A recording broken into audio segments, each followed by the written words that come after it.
if we adopt more aggressive efforts at strengthening our monitoring institutions, especially those entrusted with the power to stir corruption, a major factor that restricts foreign direct investment.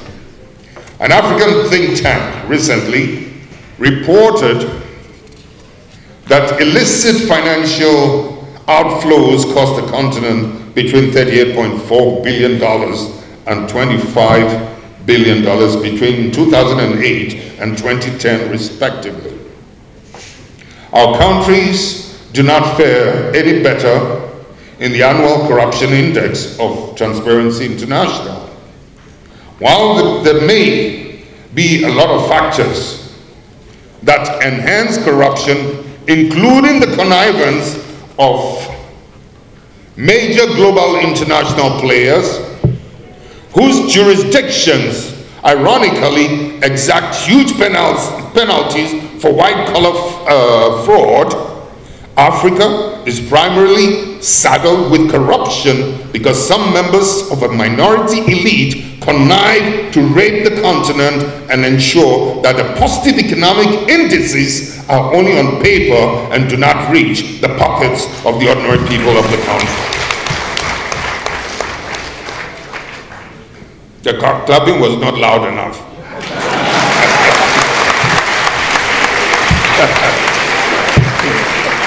Naturally, I put my interpretations also.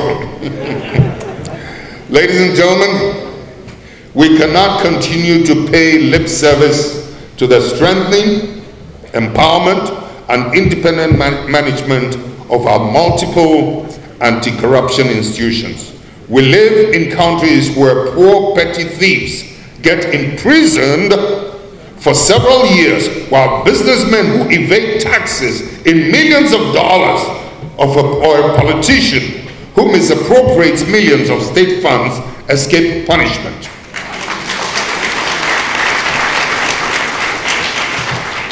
These inequalities are recipes for the retrogression of our democracies, and we cannot allow the negative tide, the negative cycle to continue. As I said earlier, a democracy that cannot provide socioeconomic justice cannot be a healthy democracy and will remain vulnerable and fragile. Our institutions are weak because we do not strengthen and protect them adequately in our constitutions. While the legislative can enact laws that empower institutions, constitutional entrenchment of such provisions would ensure that political parties with majority control within legislative assemblies do not manipulate the powers of these institutions.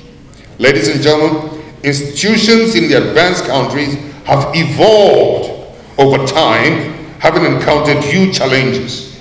But we have the capacity to ensure true independence for these institutions in a manner that does not infringe on the rights of the senior politician in government, the critical opposition leader, or the cobbler at the street corner.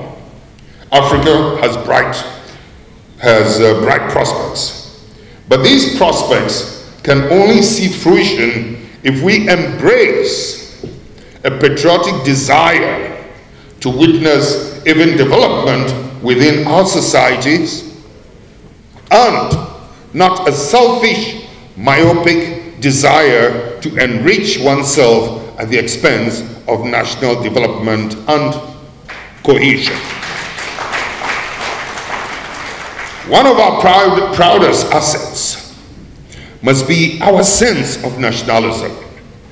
Emerging democracies, in putting in place structures such as the National Institute for Legislative Studies, must endeavor to inculcate in their citizenry the pride in defending one's country against corrupt practices that sow seeds of disaffection, especially amongst the less advantaged in society who feel disregarded, abused, and disrespected by a minority elite.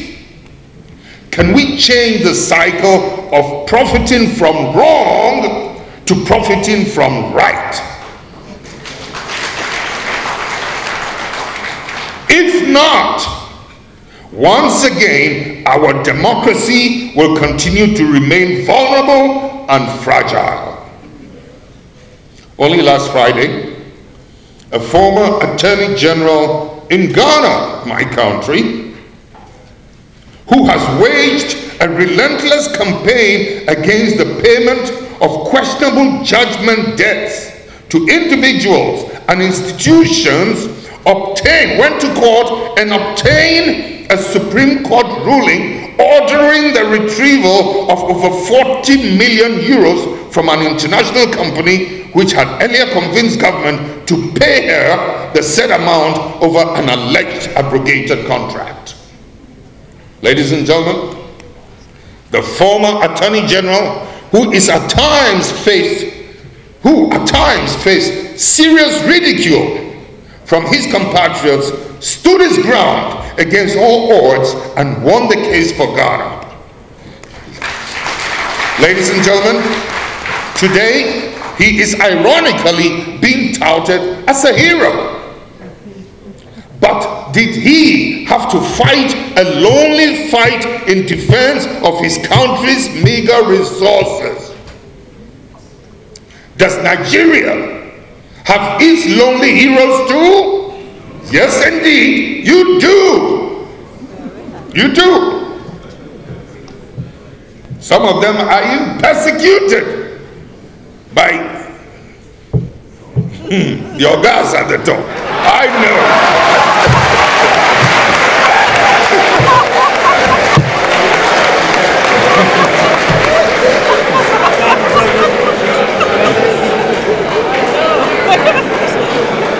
I don't know about this one, but I know about some in the past. Yeah. Yes, but I'm saying you do. And they need to fly with boldness. They need your support if you have to change that cycle.